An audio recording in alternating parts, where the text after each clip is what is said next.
Hello learners, আমাদের YouTube channel WBPSC GS 101-এ তোমাদের সবাইকে স্বাগত।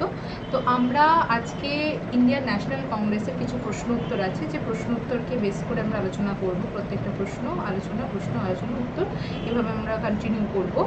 তো প্রত্যেকে কিন্তু আনএকাডেমি প্লে স্টোর থেকে আনএকাডেমি লার্নিং অ্যাপস ডাউনলোড করো, আর প্রত্যেকে কিন্তু ভালোভাবে বাড়িতে থেকে সেফভাবে ক্লাস করো, নিজেদের প্রিপারেশন নাও, ভালো করে পরীক্ষা দাও। তো আজকে আমাদের আলোচনার বিষয় হচ্ছে Indian National Congress session through MCQs presented by me Ramila Majumdar. আমরা শুরু করার আগে একটা সুন্দর কোটেশন দিয়ে আমরা শুরু করব, যে কোটেশনটা তোমাদের জন্য খুবই ইম্পর্টেন্ট হবে আর তোমাদের এনকারেজ করবে। সেটা হচ্ছে গান্ধীজির একটি quotation, the future depends on what you do today. তোমার ভবিষ্যৎ নির্ভর করছে যেটা তুমি এখন করছো বা করে যাচ্ছ। ঠিক আছে, তাহলে এবার আমরা আমাদের প্রতিদিন, এটা হচ্ছে তোমাদের একটা শিডিউল, ক্লাস শিডিউল, যেটা আনএকাডেমি লার্নিং অ্যাপসে যে ফ্রি স্পেশাল ক্লাস হয়, সেই ফ্রি স্পেশাল ক্লাসের ক্লাস হচ্ছে 10টা থেকে 11টা, আর আমরা 7:30 থেকে 8:30, ঠিক আছে, এগুলো হচ্ছে আমাদের ক্লাস টাইম।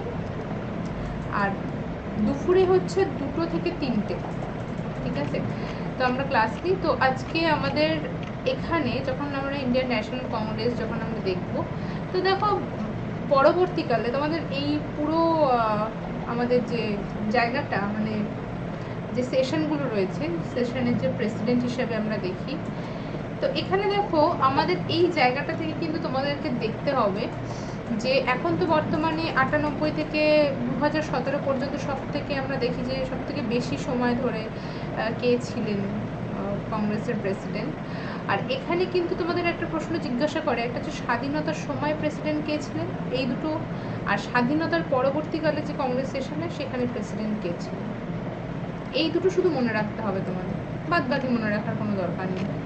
তো যাই হোক, এখানে আমাদের প্রথম প্রশ্ন আজকের, Madan Mohan Malaviya posthumously honored with Bharat Ratna award on.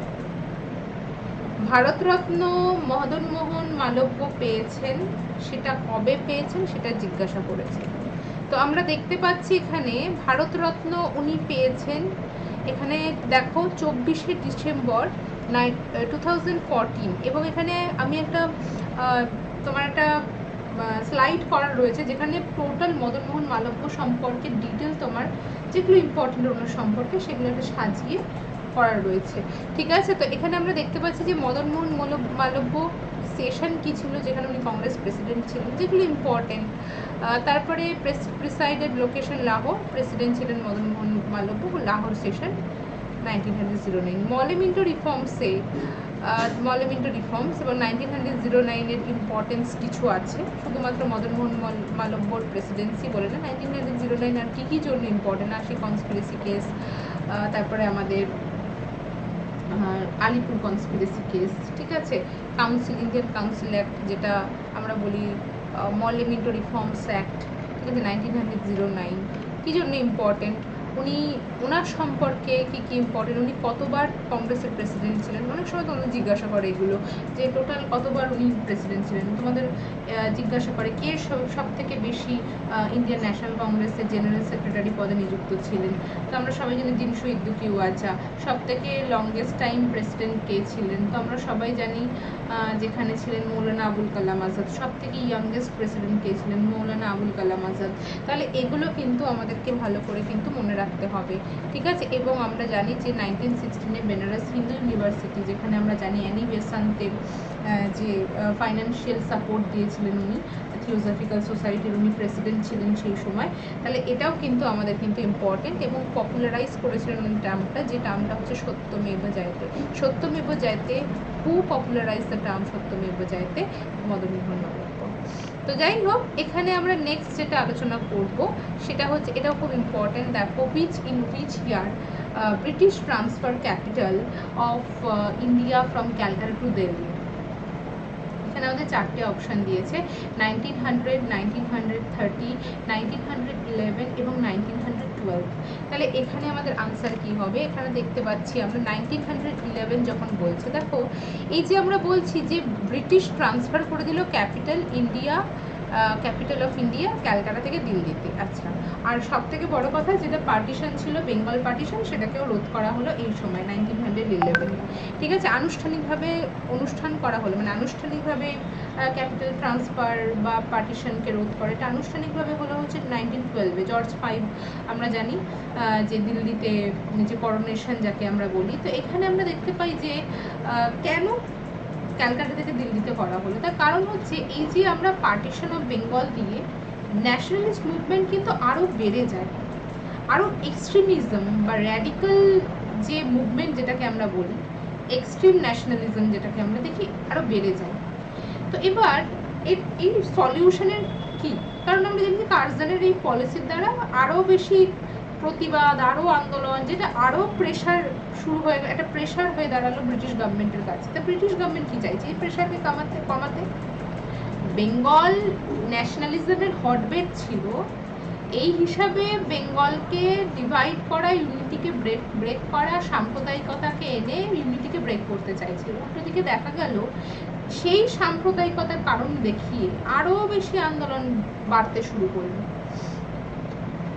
ঠিক আছে, তাহলে এখানে আমরা তাহলে কি বলতে পারি, আমি বলতে পারি 1911।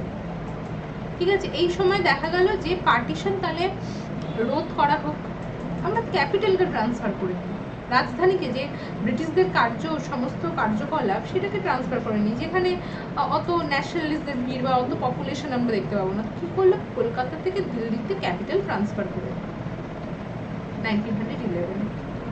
ঠিক আছে, এবং আমরা দেখতে পাই, তো সি হবে আমাদের কারেক্ট আনসার।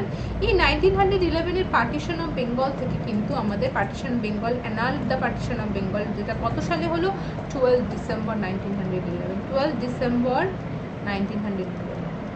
আর 12-এ কি হলো, অনুষ্ঠানটা হলো। ঠিক আছে, তো যাই হোক, এবার এখানে যেটা আমরা বলবো 1900 ডিউরিং দিল্লি দরবার, 12 December 1911, George V, then Emperor of India, along with Queen Mary, his consort, made the announcement that capital of the Raj was to be shifted from Calcutta to Delhi, while laying the foundation stone for the Viceroy's residence in Coronation Park, Kingsway Camp। কোথায় হয়েছিল, অনেক সময় জিজ্ঞাসা করে। Presided তখন Calcutta session কংগ্রেসের ছিল। 1911-এ কে preside করেছিল, বিশাল নারায়ণ ধর। কত সালে রিভোক করা হলো, 12 December 1911। Capital transfer from Kolkata to Delhi, Jana Gana Mana Tsang the first time 1911। তাহলে এগুলো আমাদের ইম্পর্টেন্ট। নেক্সট এবার যেটা আমরা পড়বো যে 1916 Lucknow pact was a deal between, Lucknow pact এটা একটা হচ্ছে সন্ধি, প্যাক্ট এটা একটা সন্ধি। এটা কিসের সন্ধি, কাদের মধ্যে সন্ধি, এখানে অপশন এ বলেছে Indians and the British about legislative seat, এটা কি ভারতীয় এবং ব্রিটিশদের মধ্যে লেজিসলেটিভ সিটকে নিয়ে। Hindus and Muslims regarding seat sharing legislature, হিন্দু মুসলিমের কেন্দ্রীয় আইন পৌরসভাতে যেটা আসন সংখ্যা সংরক্ষণ রাখা নিয়ে। ডিপ্রেস কাস্ট ব্রাহ্মণ about job reservation, depress class এবং ব্রাহ্মণদের মধ্যে মানে হায়ার কাস্টের মধ্যে জব রিজার্ভেশন নিয়ে। থেকে Hindu and Sikh about job reservation. তাহলে এখানে আমাদের কি হবে আনসার, এখানে আমাদের আনসার হবে B, Hindu Muslim regarding seat sharing in legislature, কেন্দ্রীয় আইন পরিষদে যেটা আসন সংখ্যা সংরক্ষণ রাখা। ঠিক আছে, হিন্দু মুসলিম এটাকে আমরা বলি, এই প্যাক্ট হচ্ছে ইউনিটি। এই ইউনিটিটা ছিল কিন্তু ব্রিটিশ গভর্নমেন্টের কাছে সেই সময়। আমরা জানি 1916 মানে 1914 থেকে আমাদের ফার্স্ট ওয়ার্ল্ড ওয়ার শুরু হয়ে গেছে। এবার যদি কোনো প্যাক্ট বা সন্ধি বা ঐক্যবদ্ধতা ন্যাশনালিস্টদের ক্ষেত্রে, তখন আমরা দেখতে পেয়েছি 1905 থেকে এক্সট্রিমিজমও শুরু হয়ে গেছে। তখন আর সেই তথাকথিত নরম পন্থা কিন্তু সেই সময় নেই। সেই সময় থেকে আমরা দেখতে পেয়েছি রেভলিউশনারি মুভমেন্টও অনেক বেড়ে গেছে বম্বে, বেঙ্গল, মাদ্রাজ জুড়ে, পাঞ্জাব জুড়ে। তো এবার বিষয়টা হচ্ছে তাহলে এখানে কি এই প্যাক্ট করার প্রধান কারণ কি, যেখানে আমরা জানি যখন মুসলিম লীগ এস্টাবলিশ হয় তখন মুসলিম লীগকে আমরা কি ধরনের অর্গানাইজেশন বলি, মুসলিম লীগকে আমরা বলি anti Congress pro British organization. তাহলে সেই মুসলিম লীগ এবং 1916 মানে আমরা অলরেডি জানি যে দেখো জিন্না কংগ্রেস জয়েন করেছিলেন 1906-এ, আর জিন্না মুসলিম লীগ জয়েন করেছিলেন 13-এ। ঠিক আছে, তাহলে মোহাম্মদ আলী জিন্না, তাহলে উনি এই 1913 থেকে উনি দুটো পার্টিকে একসাথে কন্টিনিউ করছেন, কংগ্রেসও করছেন, মুসলিম লীগও করছেন। নন কোঅপারেশন মুভমেন্টের সময় উনি কংগ্রেস ছেড়ে চলে গেলেন, বেরিয়ে গেলেন। ঠিক আছে, 1920-তে। তাহলে 1916-এ এখানে হিন্দু মুসলিম ইউনিটির প্রতীককে জিন্না স্বয়ং, কিন্তু এখানে কংগ্রেসকে, এখানে এই যে কংগ্রেসের হয়ে এবং মুসলিম লীগের হয়ে যে দুই পক্ষ, একজন হচ্ছে বাল গঙ্গাধর তিলক আর ওদিকে হচ্ছে জিন্না, এই দুজন। ঠিক আছে, তা কি হলো, প্যাক্ট। এই প্যাক্টের মাধ্যমে আরো মুসলিম লীগের কংগ্রেসের সঙ্গে আসা ব্রিটিশদের কাছে দাবি দেওয়া করার মানেটা কি? মানে কিছু না, এক নম্বর হচ্ছে ব্রিটিশ গভর্নমেন্ট যে কথা দিয়েছিল পার্টিশন বেঙ্গল, এটা তাদের কাছে একটা আশার আলো ছিল যে পার্টিশনকে রোধ করা, তারা প্রথম রেগে যায়। আর নাম্বার 2 হচ্ছে যেখানে আমরা দেখতে পাই যে ইঙ্গো ইটালি, যে অ্যাংলো ইটালি ওয়ার, সেখানে আমরা দেখি যে ইটালি টার্কি ওয়ার, যেখানে আমরা দেখি কি ইটালিকে সাপোর্ট করছে ব্রিটিশরা, টার্কিকে না। তাহলে এই দুটো কারণে তাদের ব্রিটিশ গভর্নমেন্টের ওপর থেকে কিন্তু বিশ্বাস কিছুটা হারিয়ে গেল। তাহলে এখানে আমাদের বি হবে কারেক্ট আনসার। এখানে অবশ্যই কিন্তু এগুলো দেখবে। নেক্সট আমরা যেটা দেখতে পাবো যে কি কি এখানে ছিল, তাহলে এখানে আমরা দেখতে পাচ্ছি, দেখো ফার্স্ট থেকে, আর এখানে প্রতিদিন আমাদের কিন্তু স্পেশাল ক্লাস মানে হচ্ছে ফ্রি স্পেশাল ক্লাস এভরিডে মর্নিংয়ে 10টা থেকে 11টা, এবং ইভিনিংয়ে থাকে 7:30 থেকে, টাইমটা একটুখানি দেখে নিও, 7:30 PM থেকে 8:30 PM। ঠিক আছে, এখানে আমরা দেখতে পেয়েছি যে লখনৌ প্যাক্টের ফলে কি হয়, লখনৌ প্যাক্টের ফলে it also help the Hindu Muslim unity again in the country, যেটা আমরা দেখতে পেয়েছিলাম পার্টিশন অফ বেঙ্গলের আগে। তো এই হিন্দু মুসলিম ইউনিটি আমরা দেখতে পাই।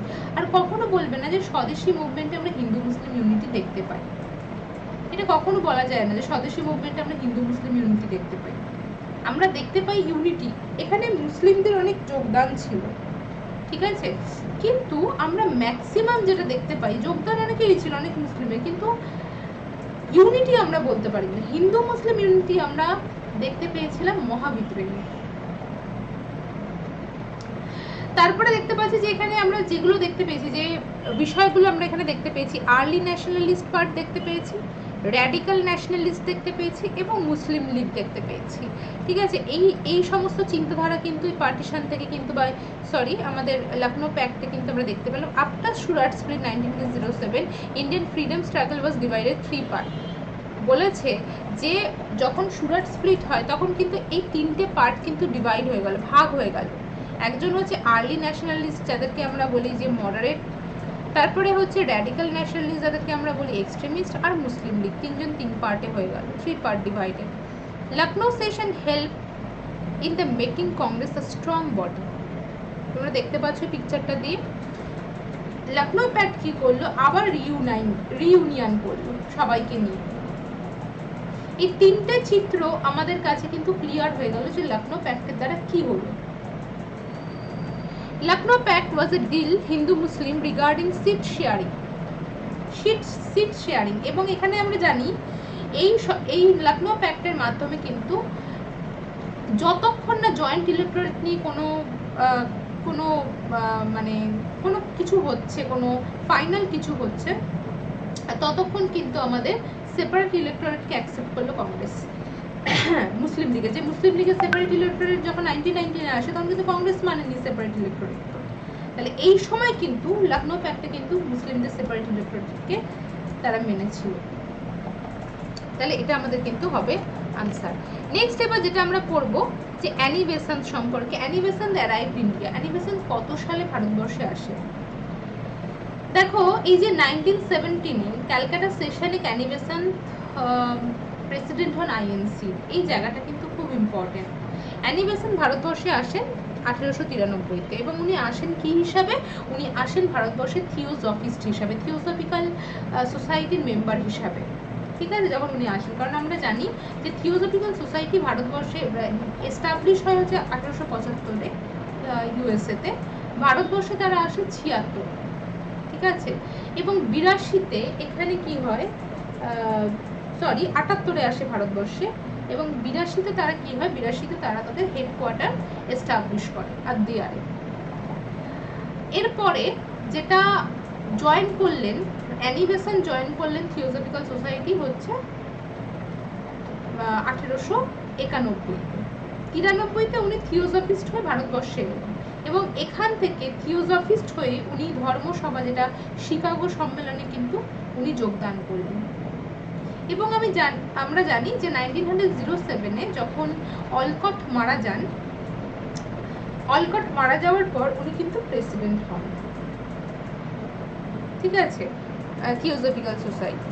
তো এখানে আমাদের 1893 সালে, এবং আমরা জানি এর পর থেকে 1916-এ উনি এই যে ভারতীয়দের, যে ব্রিটিশদের কাছ থেকে ভারতের দাবি দেওয়া, যোগ্য দাবি দেওয়া, তাদেরকে ফিরিয়ে দেওয়া, তাদের নিজেদেরকে পলিটিক্যালি এস্টাবলিশ করা, এই জন্য উনি কি করেন, স্বাধীনতা আন্দোলনে বা কংগ্রেস আমরা বলতে পারি সাথে কিন্তু উনি প্রেসিডেন্ট হন, কংগ্রেসের সাথে যোগদান করেন ভারতীয়দের দাবি দেওয়ার জন্য, ঠিক আছে, ন্যাশনালিস্ট যেটা পলিটিক্যাল পাওয়ার, ইকোনমিক পাওয়ার, এই দাবি দেওয়াগুলোর জন্য।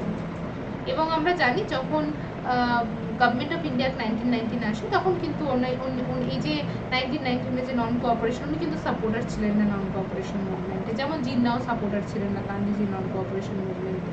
তাহলে এগুলো কিন্তু আমাদেরকে ভালো করে মনে রাখতে হবে। তাহলে এখানে আমরা অ্যানি বেসান্ট সম্পর্কে কি দেখতে পাচ্ছি, was a prominent British India, যেখানে আমরা দেখতে পাচ্ছি যে socialist, theosophist, woman's, right activist, writer and orator and supporter of Irish and Indian self-rule, came to India 1893. In 1916 she launched All India Home Rule League. 1914 যখন world war শুরু হয়, she declared England needs India's opportunity. উনি এটা ঘোষণা করেছিলেন যে ইংল্যান্ডের চাই, England's need is India's opportunity. ভারতের অফার দিয়ে ভারতীয়দের যাতে যুদ্ধে ম্যাক্সিমাম সাপোর্ট পায়, এর জন্য ইংল্যান্ড কি করবে, এর জন্য ইংল্যান্ড কিন্তু ভারতীয়দের বিভিন্ন রকম অফার করবে, সাপোর্ট করবে, ঠিক আছে, যাতে তারা সহযোগিতা করে ব্রিটিশদের সাথে যুদ্ধে যোগদান করে, তার জন্য। Until the end of her life 1933 পর্যন্ত she continued to campaign for Indian independence. 1933 পর্যন্ত উনি কিন্তু কন্টিনিউ করে গেছেন, 1933-তেই উনি দেহত্যাগ করেন। তো অতদিন পর্যন্ত কিন্তু উনি ইন্ডিয়াস ইন্ডিপেন্ডেন্স ও ভারতের স্বাধীনতার জন্যই লড়াই করে গেছেন। Not only India but also speaking tours of India. এবার দেখো নেক্সট আমরা যেটা দেখব, মহাত্মা গান্ধী লঞ্চ খেদা সত্যাগ্রহ।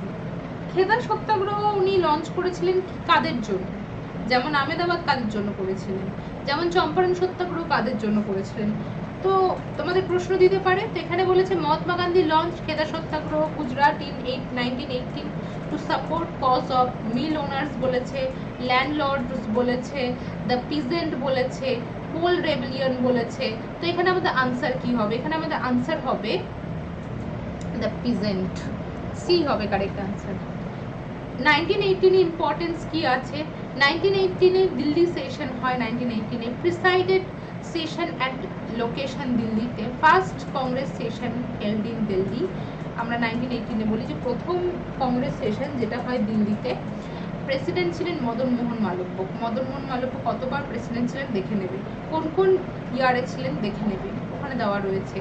গান্ধী পারফর্ম খেদা অ্যান্ড আহমেদাবাদ সত্যাগ্রহ, এই সময় দুটোই আহমেদাবাদে করে। আহমেদাবাদ হচ্ছে মিল ওনারদের, মিল লেবারদের জন্য লেবার স্ট্রাইক ছিল। S N. Banerjee founded national liberal federation, এই 1918-এই এস.এন. ব্যানার্জি ফাউন্ড করলেন national liberal federation. Gandhiji founded Gujarat সভা, গান্ধীজি ফাউন্ডেড গুজরাট সভা। তাহলে এগুলো কিন্তু আমাদের 1918-এর ইম্পর্টেন্ট ইনসিডেন্ট। খেদা সত্যাগ্রহ কেন হয়, আমরা জানি যে ল্যান্ড রেভিনিউ, এটাই ছিল প্রধান সমস্যার কারণ পিজেন্টদের, যে হাই রেট ল্যান্ড রেভিনিউ, ঠিক আছে। তো যেখানে আমরা দেখতে পাচ্ছি খেদা সত্যাগ্রহ হচ্ছে, আমরা জানি যে 23% যে রেভিনিউ সেই সময়, যেটা আমরা জানি যে ফার্স্ট ওয়ার্ল্ড ওয়ারের পর দ্রব্যমূল্য প্রচুর পরিমাণে বৃদ্ধি পায়। The Kheda Satyagraha of 1918 in the Kheda district, Gujarat, India, during the period of the British Raj, was a Satyagraha movement organized by Mohandas Gandhi. It was a major revolt in the Indian independence movement. It was the third Satyagraha movement after the Champaran Satyagraha and Ahmedabad Mill strike. Gandhiji organized this movement to support peasants of the Kheda district. একই বছরে ওই 1918-এ, যেটা খেদা রিজিয়নে, এটা খুবই fertile land খেদা। এখানে আমরা কটন, তামাক, ঠিক আছে, বিভিন্ন রকম ফসল উৎপাদন, যেটা মানে খাদ্যশস্য, খুবই উর্বর জমি। তো এখানে অনেকটাই মানে প্রফিট অনেকটাই ডিপেন্ড করে এই রিজিয়ন। তো দেখা যাচ্ছে এখানে ওই বছরে ফেমাইন যেমন হয়, যেটাকে আমরা বলি খরা হয়, বন্যা হয়, এবং তার সাথে কিন্তু আমরা দেখতে পাই যে রোগও হয়, যেটা প্লেগ, মহামারী, এপিডেমিক। তার ফলে কি এমনিতেই পিজেন্টদের কন্ডিশন খারাপ, তার মধ্যে দ্রব্যমূল্য বৃদ্ধি ফার্স্ট ওয়ার্ল্ড ওয়ারের পর এটা একটা সব থেকে বড় সমস্যা সবার কাছে, সারা ভারতের কাছে। সেই পরিস্থিতিতে যখন বলা হচ্ছে যে এই পরিস্থিতিতে সরকারের কি করা উচিত, কমানো উচিত, ট্যাক্স কমানো উচিত, ডিডাক্ট করা উচিত, না, তার উল্টে কি করছে, আরো বেশি কিন্তু ট্যাক্স বাড়ানো হয়েছে। এই প্রতিবাদটা ছিল আমাদের, যে কেন এটা করা হবে, কেন এক্সট্রা ট্যাক্স নেওয়া হবে, এটাই ছিল কিন্তু গান্ধীজির প্রতিবাদ। ঠিক আছে, তাহলে এখানে আমরা ভালো করে কিন্তু আমাদের পড়তে হবে। এবার বিষয়টা হচ্ছে যে নেক্সট আমরা যেটা আলোচনা করব সেটা হচ্ছে who was the next question, যেটা অপশন নাম্বার 6 এর, who was the selected as president of the Khilafat conference met at Delhi in 1990। তো এখানে আমরা দেখতে পাচ্ছি মহাত্মা গান্ধী, আলী জিন্নাহ, মতিলাল নেহেরু, সৈয়দ আহমেদ খান। তো কোনটা হবে আমাদের কারেক্ট আনসার বলতে হবে। তো আমরা এখানে দেখতে পাচ্ছি যে who was selected as president of the Khilafat conference met at Delhi in 1990? তো আমরা সবাই জানি গান্ধীজি হবে। 1919 এ কংগ্রেস সেশনের ইম্পর্টেন্স কি আছে, 1919 কেন ইম্পর্টেন্ট, অমৃতসর সেশন 1919, প্রথমত কোথায় কংগ্রেস সেশন হয় 1919 এ, অমৃতসরে। প্রেসিডেন্ট কে ছিলেন, Motilal Nehru. Montagu Chelmsford reforms অ্যাক্টের জন্য ইম্পর্টেন্ট 1919। আমরা জানি গভর্নমেন্ট মন্টেগু চেমসফোর্ড রিপোর্ট যেটা আসে সেটা হচ্ছে 17-এ। 18-এ আমরা জানি যে অনেক সাড়া তোলা হয় 1918-এ কংগ্রেস থেকে, কংগ্রেসের আরেকটা স্প্লিট হয় যেখানে লিবারেল ফেডারেশন এস্টাবলিশ হলো, S N. Banerjee founded by S N. Banerjee. এবং 1919 আমরা কি দেখতে পাচ্ছি, ওই যে মলেমিন্টো রিফর্মস রিপোর্ট যেটা এসেছিল ওটাই অ্যাক্টে পাস হয়ে আসে। ঠিক আছে, তো এখানে গান্ধীজি শুরু করেছিলেন রাওলাট অ্যাক্ট, যেটা রাওলাট সত্যাগ্রহ, রাওলাট অ্যাক্ট না, সরি, গান্ধীজি শুরু করেছিলেন রাওলাট অ্যাক্টের বিরুদ্ধে সত্যাগ্রহ মিছিল। ঠিক আছে, তো যেটা হচ্ছে আমাদের 6 এপ্রিল থেকে। এবং আমরা দেখতে পাচ্ছি খিলাফত movement started Hunter commission 1919-এ investigate করার জন্য Jallianwala Bagh. First all India strike 6 April 1918। Rabindranath Tagore রিনাউন্সড his knighthood উপাধি, এবং গান্ধীজিও করেছিলেন। এটাও অনেক সময় বলা হয় যে গান্ধীজিকে কাইজার ই হিন্দ দেওয়া হয়েছিল, তার সাউথ আফ্রিকাতে যে কাইজার ই হিন্দ তাকে দেওয়া হয়েছিল, তার অ্যাম্বুলেন্স গ্রুপ ছিল যারা সাপোর্ট করেছিল ব্রিটিশারদের সাউথ আফ্রিকান ডাচদের এগেনস্টে। তো সেখানে কিন্তু সেই নেতৃত্বের জন্য আমরা জানি যে এই যে ফার্স্ট ওয়ার্ল্ড ওয়ারের পর থেকে ভারতীয়দের এই যে যেটা ব্রিটিশ গভর্নমেন্টের যে পলিটিক্স ছিল সেটা নিয়ে অনেক নিন্দা হয় সারা বিশ্ব জুড়ে। তখন ব্রিটিশ গভর্নমেন্ট কি করে, যে ভারতবর্ষে যারা খ্যাতনামা ব্যক্তিত্ব তাদেরকে কি করে, তাদেরকে যাতে তারা যদি ব্রিটিশদের সাপোর্ট করে, তার মানে কি, তার মানে যদি কোনো দেশের যারা খ্যাতনামা ব্যক্তি তারা যদি কাউকে সাপোর্ট করে তার মানে কি, তার মানে তাদের মধ্যে কোনো ভুল নেই, তারা ঠিক। তো এখানে কারা দেখতে যাচ্ছে সাধারণ মানুষের সাথে কি হয়েছে। তো কি করলেন, যত নেতৃত্ব স্থানীয় যে সমস্ত ব্যক্তিত্ব বা খ্যাতনামা ব্যক্তিত্ব, যেমন রবীন্দ্রনাথ টেগর, যেমন আমাদের গান্ধীজি, এই ধরনের ব্যক্তিত্বকে কিন্তু টাইটেল বা উপাধি দিয়ে কিন্তু সম্মানিত করল 1915 ওই সময়টা, ঠিক আছে। তো সেগুলোই কিন্তু ফেরত দেওয়া হলো এই আন্দোলনের সময়। Gandhiji was elected president of all India conference. কবে গান্ধীজি ইলেক্টেড হলেন প্রেসিডেন্ট হিসেবে? অল ইন্ডিয়া খিলাফত কনফারেন্সের প্রেসিডেন্ট কে ছিলেন? গান্ধীজি ছিলেন। কবে উনি সিলেক্ট হলেন? 23শে নভেম্বর 1919। কবে অল ইন্ডিয়া খিলাফত কনফারেন্স হয়? 23শে November 1919। They decided to withdraw all cooperation from the government if their demands were not met. যদি তাদের দাবি দেওয়া না মানা হয় তাহলে সমস্ত তারা কি ডিসাইড করে, তারা উইথড্র করে নেয়। তো কনক্লুশন আমরা কি দেখতে পাচ্ছি, the Khilafat movement however did not last long owing to some violent incident in the country which resulted in the death of the many Indian and British people. Mahatma Gandhi called off his non-cooperation movement. This was a major jolt to the Khilafat movement. The movement received its final blow in March 1924 when the original Khilafat movement in Turkey was abolished following the Islamic country's conversion from a Sultanate empire to a republic. আমরা জানি যে কেন খিলাফত movement হয়, কেন খিলাফতকে নন কোঅপারেশনের সাথে যুক্ত করা হয়। খিলাফত মুভমেন্ট হয় তার কারণ হচ্ছে আমরা জানি প্রথম বিশ্বযুদ্ধ। প্রথম বিশ্বযুদ্ধের সময় আমরা দেখেছি যে তার্কি, যে সেই তার্কি সাপোর্ট করছে কাদের? যারা এক্সিস পাওয়ার, জার্মানিকে। তো এখানে যখন যুদ্ধে জয়ী হয় অ্যালিস পাওয়ার, তখন কি হয়, ব্রিটিশরা এই প্রতিশোধ নেওয়ার জন্য তার্কিতে নিজেদের ক্ষমতা কায়েম করে এবং নিজেদের ক্ষমতা প্রতিষ্ঠা করার চেষ্টা করে। ওখানে যে খালিফা বা যিনি ধর্মগুরু ছিলেন তাকে সরিয়ে দেয় এবং নিজেরা ওখানে কন্ট্রোল করার চেষ্টা করে, যেটা তাদের কাছে এই যে খালিফা হচ্ছে সবার কাছে একটা প্রেস্টিজ, মানে পুরো টোটাল অল ইন্ডিয়ার যে মুসলিম, অল ইন্ডিয়া বলে না, অল ওয়ার্ল্ডের যারা মুসলিম কমিউনিটি তাদের কাছে সম্মান হচ্ছে খালিফা, সম্মানের জায়গা। সে যে ধর্মগুরু, তো তাকে সরিয়ে দেওয়া, তাকে সিংহাসনচ্যুত করা, এটা হলো তাদের কাছে একটা অসম্মানজনক। কিন্তু আমরা জানি তার্কির মধ্যে যদি আমি বলি কামাল পাশার কথা, তো উনি কিন্তু কি করেছিলেন, উনি কিন্তু সাপোর্ট করেছিলেন যেটা ব্রিটিশদের, এবং উনি চেয়েছিলেন ওখানে ধর্মগুরু শাসন শেষ হোক এবং প্রজাতন্ত্র শুরু হোক।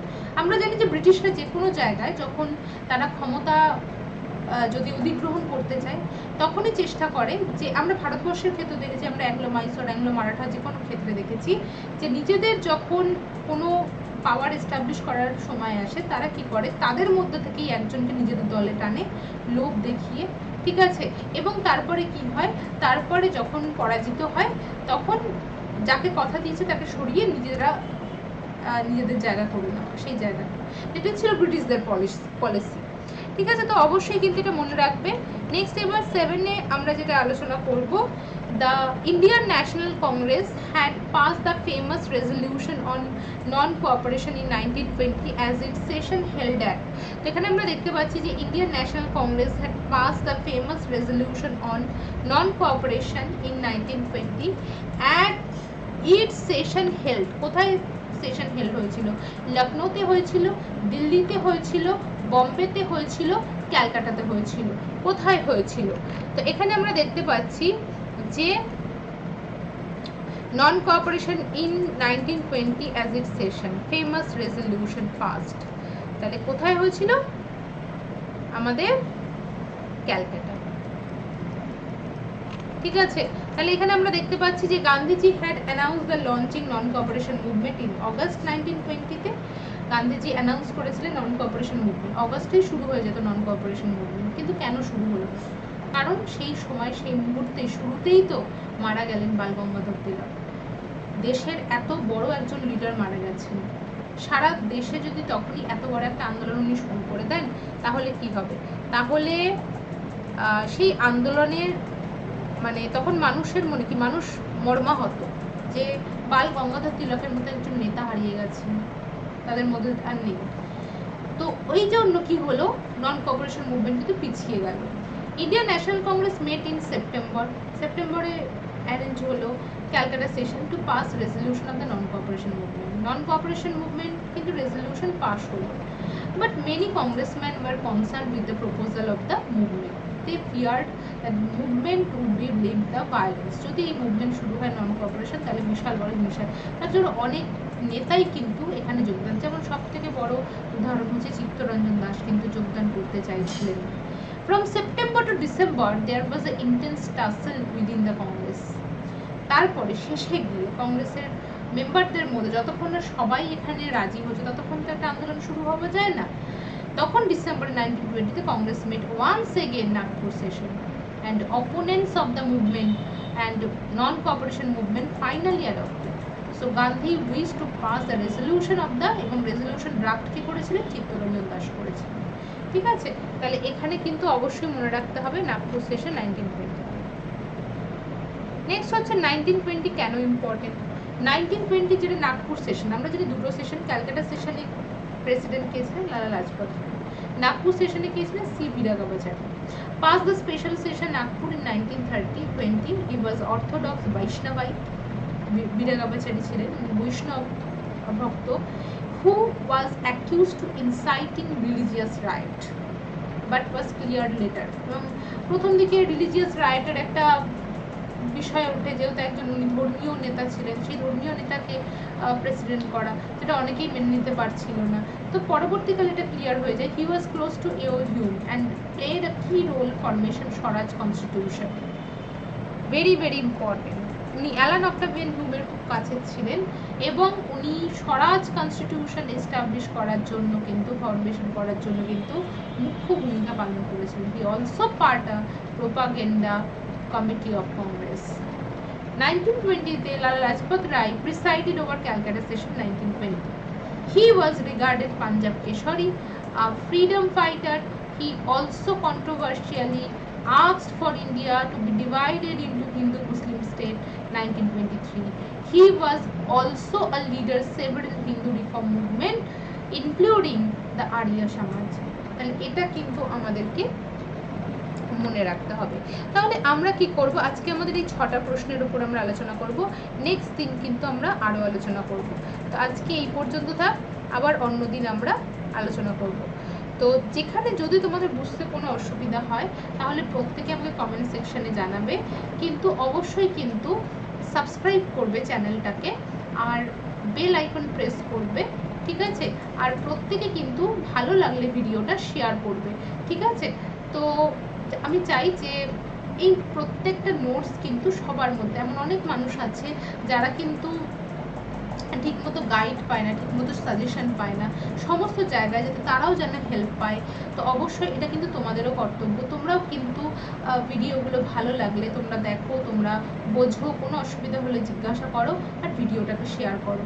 তো থ্যাংক ইউ, আবার দেখা যাবে তোমাদের সঙ্গে নেক্সট ক্লাসে। Thank you.